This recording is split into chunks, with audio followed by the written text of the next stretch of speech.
The prophet Daniel was tested on these health principles. He determined in his heart never to violate any of God's health laws. But Daniel purposed in his heart that he would not defile himself with a portion of the king's delicacies, nor with the wine which he drank. Therefore he requested of the chief of the eunuchs that he might not defile himself. Daniel 1 verse 8.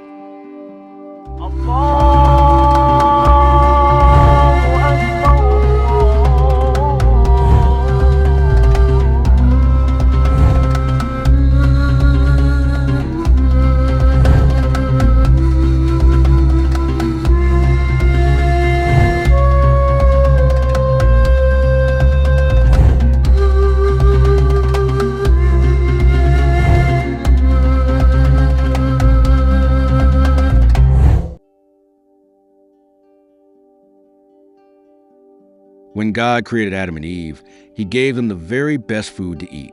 They were given all kinds of fruits. Think of your favorite fruit. They had that, and even better. They had the richest nuts and such tasty grains.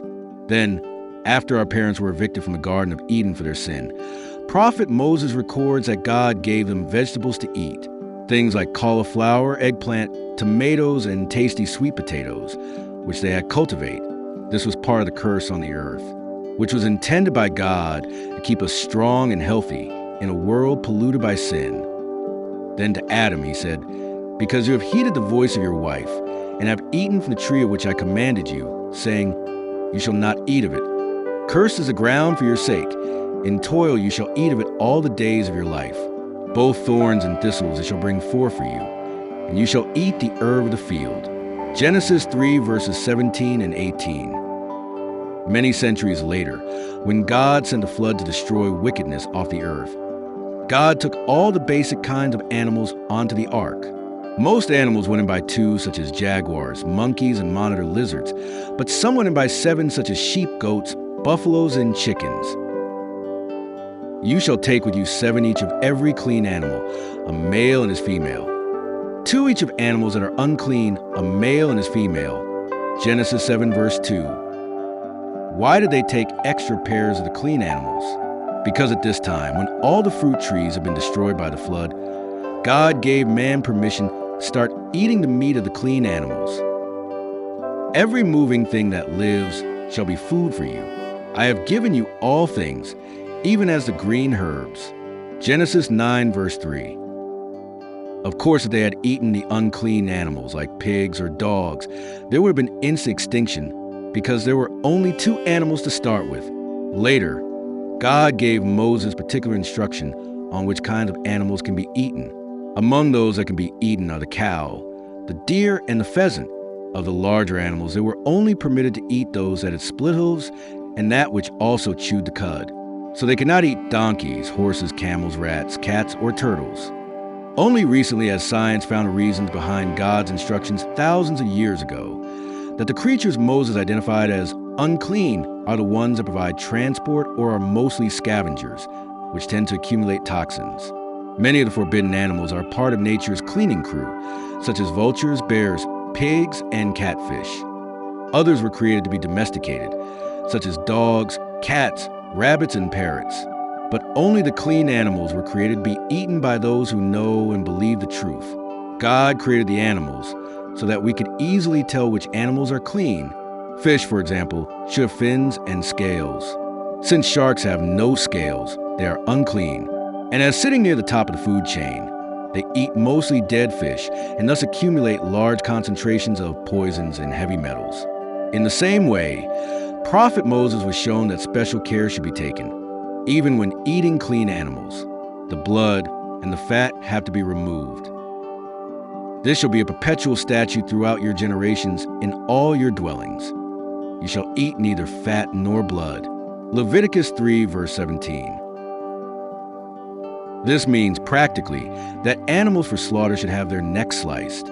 They should not be strangled or shot or bludgeoned to death, since these methods allow their blood to remain in the body.